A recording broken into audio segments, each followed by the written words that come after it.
देशात गेल्या 11 वर्षात विमान वाहतूक क्षेत्रात झालेल्या प्रगतीनं देशाच्या विकासाला गती, यामुळे दळणवळण वाढण्यासह पर्यटनाला चालना आणि रोजगार संधी निर्माण झाल्याचं पंतप्रधानांचं प्रतिपादन।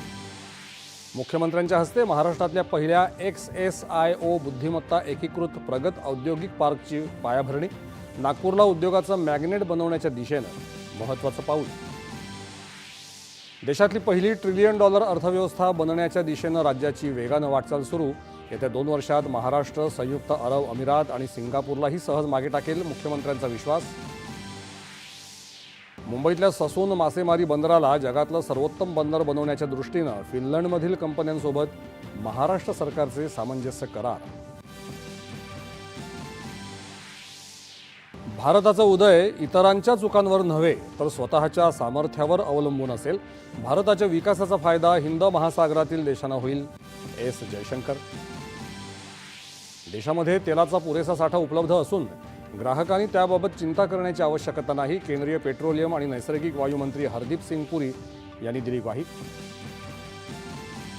घरगुती आणि व्यावसायिक व्यापाराच्या सिलेंडरच्या किमतीत आजपासून वाढ। 14.2 किलो वजनी घरगुती सिलेंडरची किंमत 60 रुपयांनी वाढून 912 रुपये।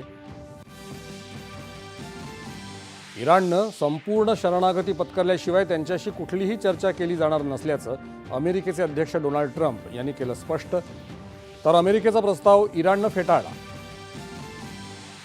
शेजारच्या देशांवरील केलेल्या हल्ल्यांबाबत इराणनं माफी मागितली असून सैन्यातील विसंवादामुळे हे हल्ले झाल्याचं इराणच्या अध्यक्षांनी केलं स्पष्ट। उपमुख्यमंत्री सुनेत्रा पवार यांच्या हस्ते राज्य महिला आयोगाच्या महिला सन्मान पोर्टल आणि सायबर वेलनेस कक्षाचं उद्घाटन।